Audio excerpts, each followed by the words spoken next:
Dans le cadre de notre formation universitaire, nous sommes menés de réaliser un projet d'innovation sous thème prototype d'une unité de production d'hydrogène vert.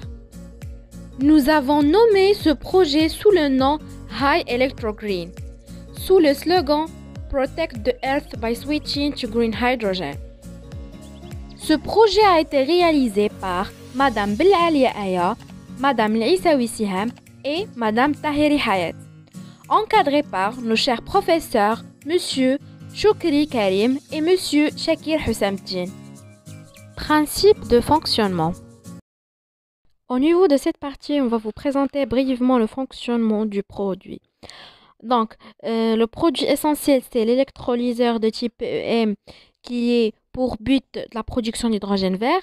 Donc, il va utiliser les molécules d'eau pour les séparer en hydrogène et oxygène, comme il est montré dans la figure, en lui alimentant par une alimentation continue et en lui accordant un réservoir d'eau, bien sûr, qu'il va être utilisé pour avoir l'hydrogène. Présentation du projet réalisé. Voici le projet réalisé. Donc, nous avons nommé sous le nom High Electro Green. Donc, comme vous voyez, il se compose d'un réservoir d'eau, un électrolyseur, un capteur de débit et un circuit électronique auquel on a une carte Arduino qui est connectée avec un capteur d'hydrogène afin de capter l'augmentation ou bien diminution d'hydrogène. On a ensuite l'alimentation de notre électrolyseur et on a l'interface auquel on va afficher la valeur. Donc, voici notre électrolyseur. Ici, c'est l'entrée de l'eau et ici, c'est la sortie de l'eau. Dans cette sortie, on a la sortie d'hydrogène et on a le plus et le moins pour alimenter notre électrolyseur. Ici, comme vous voyez, le capteur du débit n'est pas connecté à la carte Arduino vu que nous n'utilisons pas un débit qui est assez fort. Pour cela, on a lui consacré on n'a pas lui alimenter ou bien le connecter, mais il sera utile au niveau d'un débit qui est assez grand en utilisant pourquoi pas une pompe. Pour la mise en tension de notre électrolyseur, il faut respecter 3 exigences suivantes. La première, il faut avoir un eau distillée. La deuxième, il faut circuler l'eau dans l'électrolyseur afin d'éviter d'avoir des électrodes vides. La troisième, c'est que la tension, il faut être inférieure à 5 volts et le courant inférieur à 9 ampères. La première étape est faire circuler l'eau dans l'électrolyseur. Alors voilà, nous avons assuré la circulation. La deuxième étape est il faut alimenter, allumer le générateur. Alors on règle le générateur à 5 volts. On va prendre presque 5 volts, mais on ne va pas dépasser le 5 volts.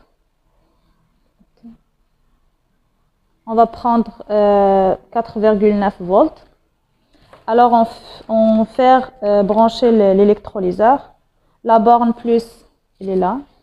On va brancher la borne plus avec la borne plus de générateur. La borne moins. Alors voilà, on attend jusqu'à la stabilisation de le courant.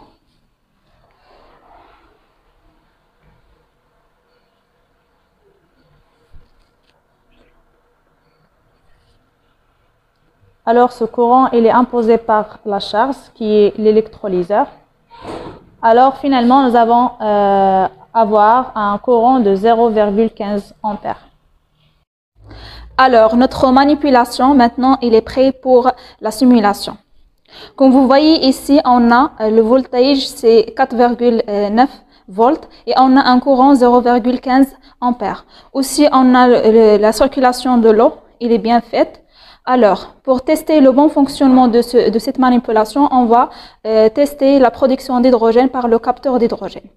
Tout d'abord, on doit vérifier le fonctionnement de notre capteur.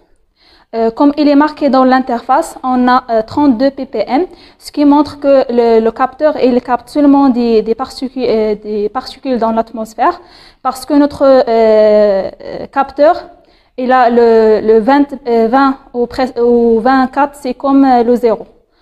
Si on rapproche notre capteur vers la sortie d'hydrogène, alors comme il est marqué, on a la production d'hydrogène qui augmente jusqu'à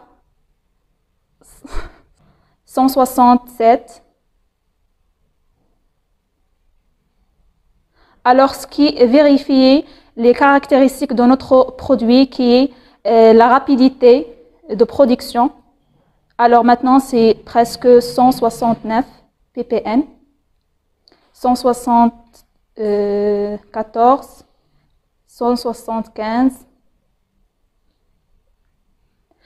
Et ça, seulement on a alimenté notre électrolyseur par 0,15 ampères. Si on va augmenter l'ampérage du courant, il sera une production qui est augmentée. Alors, si on éloigne le capteur, on a la diminution d'hydrogène, ce qui montre le bon fonctionnement de notre produit. Si on rapproche,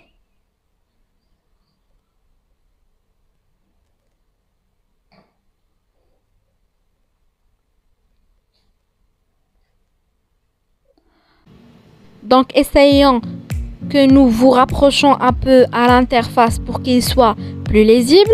Donc comme vous voyez, les valeurs peuvent atteindre plus que 200 ppm.